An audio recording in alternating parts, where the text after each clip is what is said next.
Damaraland is not a place with fences or gates. It is a vast stretch of northwestern Namibia, where the Namib Desert's gravel plains rise into ancient volcanic mountains, roamed by animals that belong to no park and answer to no one. My base was Doronawas, a camp built on a lone rocky outcrop above the valley of the Abahuab River, its stone walls so much the color of the hill that from a distance the two are hard to tell apart. From there, each morning, we drove out along the dry riverbeds, the desert's hidden arteries, to look for elephants. I came looking for emptiness. What I found instead was a land crowded with presence. The first elephant showed himself the way the desert shows everything, slowly, and only when it chooses to. He stepped out from a tangle of acacias, the low branches hanging around him like torn curtains, his two tusks pale strokes against the dark of his face. He was not afraid. Here, everything alive has already made its peace with hardship. He simply looked and walked and let me watch. In that first frame there is no horizon, no sky, only the animal and the trees that shelter him. So close I could count the creases in his hide, each one a line drawn by the years it takes to learn this land. They came in a loose line, the matriarch in front, the young ones tucked in behind, each following the one ahead. These are desert-adapted elephants, and it never stops astonishing me. They are the same species that crowds the waterholes of wetter savannas, but generations here have taught them to walk further, drink less, remember longer. They know where to dig for buried rivers, which tree fruits in which month, how many days lie between one drink and the next, how to survive in a land that gives up nothing easily. And then the trees. I have never seen animals keep such conversation with trees. Again and again, I found a single elephant standing in the shade of an ancient acacia. Two survivors keeping each other company. In the low light, the leaves turned almost white, so bright against the dark trunk that the tree seemed lit from within. The elephant stood beneath it, the way a person stands in a doorway of an old house, not passing through, just belonging there for a while. I stopped thinking of them as separate things. The tree was the elder, the elephant was the visitor, the mountains behind them were the witnesses.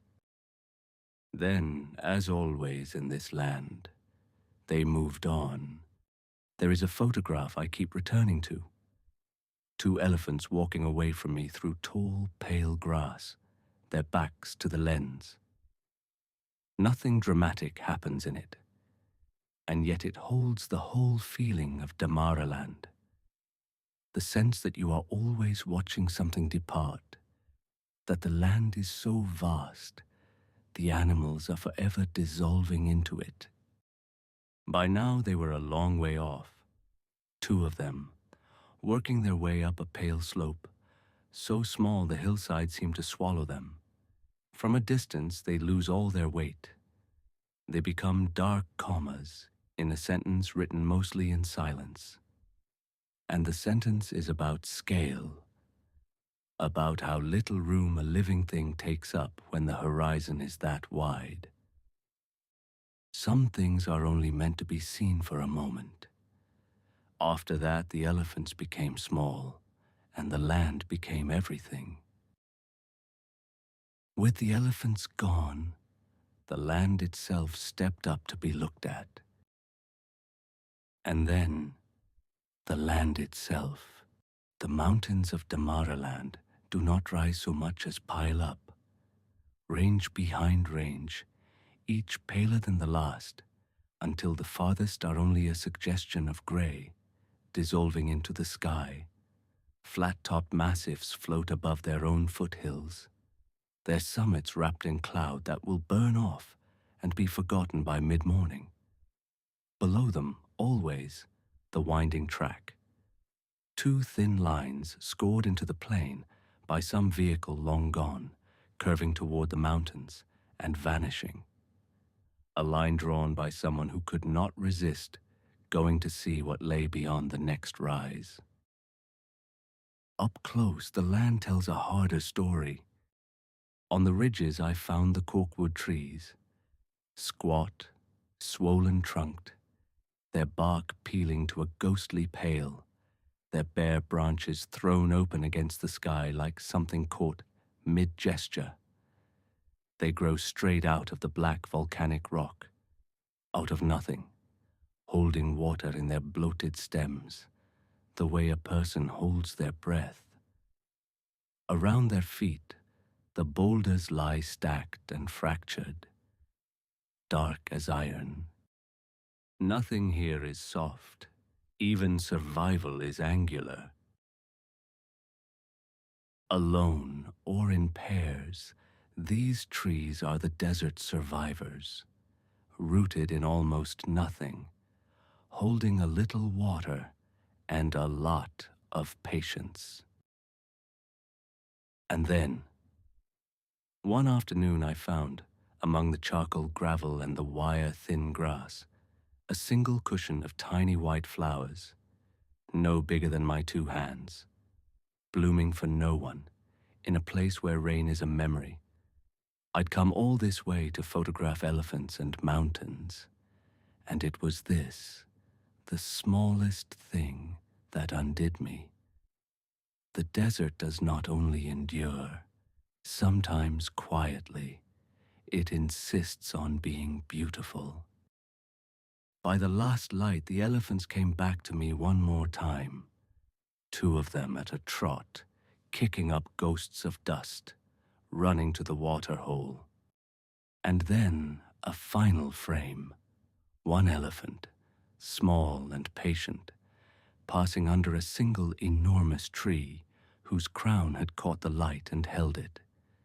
A great pale cloud of leaves burning above the dark animal below.